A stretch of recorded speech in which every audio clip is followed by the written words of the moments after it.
आप देख रहे हैं सिटी पोस्ट और मैं हूं आपके साथ आर्या चतुर्वेदी। आप सभी का स्वागत है हमारी खास पेशकश बिहार की राजनीतिक स्पेशल में। जी हां, आज हम आपको बताएंगे कि बिहार की राजनीति में सुबह से लेकर शाम तक क्या हुआ, किसने किस पर तंज कसा और किसने किस पर विवादित बयान दिया।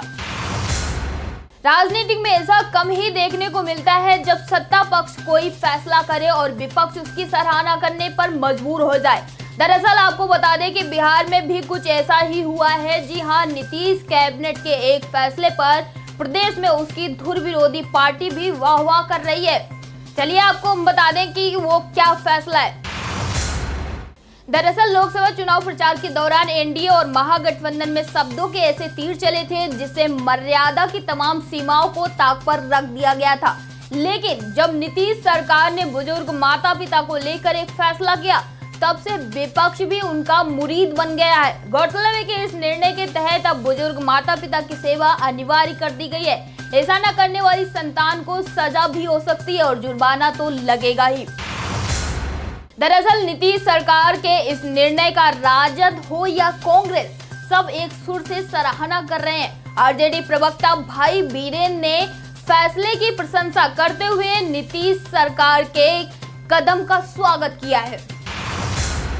उन्होंने कहा कि आजकल माता पिता की अपेक्षा आम बात हो गई है, ऐसे में यह निर्णय सराहनीय है। तो वहीं कांग्रेस प्रवक्ता प्रेमचंद्र मिश्रा ने भी कहा कि नीतीश सरकार ने अच्छा फैसला लिया है और बुजुर्गों के साथ अन्याय नहीं होगा।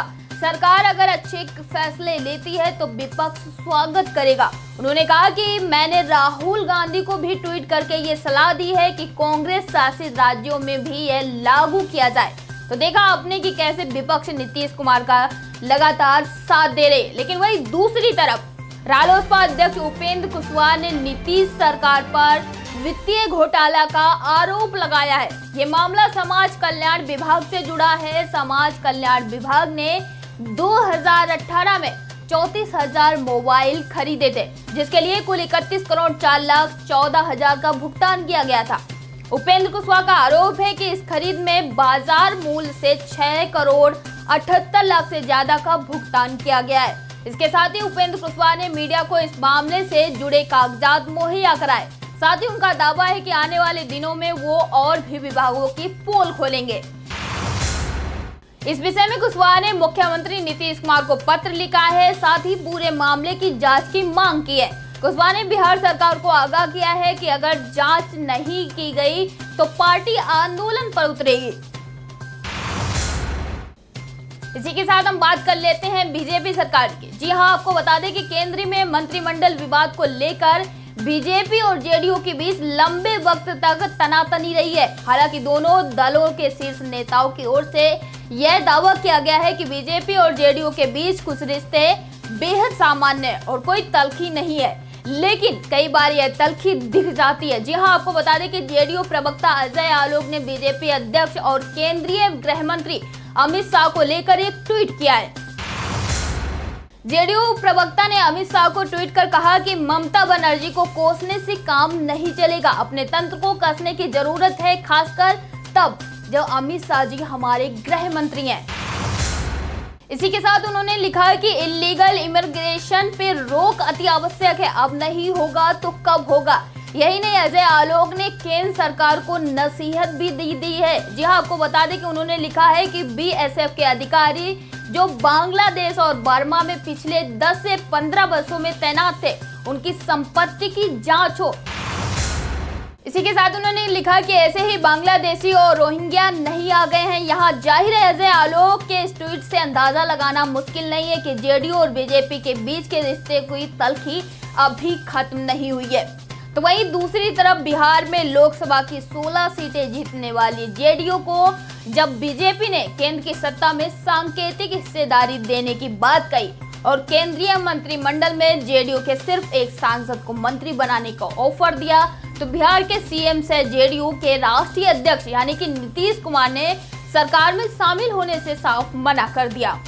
उन्होंने स्पष्ट किया कि बीजेपी हमें सरकार में सांकेतिक हिस्सेदारी देना चाहती है, जबकि हम अनुपातिक हिस्सेदारी चाहते हैं।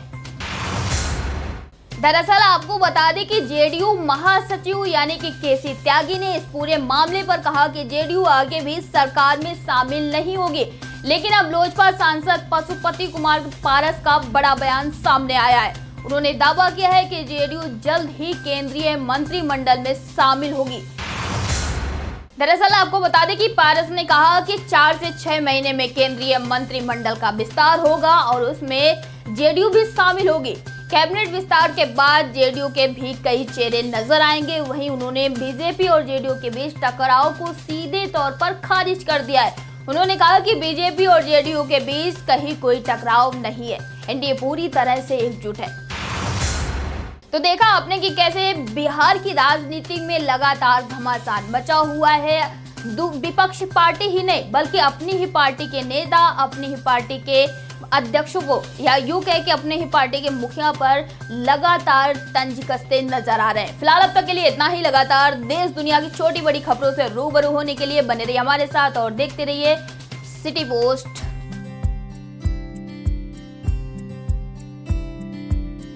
22 वर्षों का विश्वास, 10,000 से ज्यादा डॉक्टर्स, गोल नेशंस लीडिंग इंस्टीट्यूट।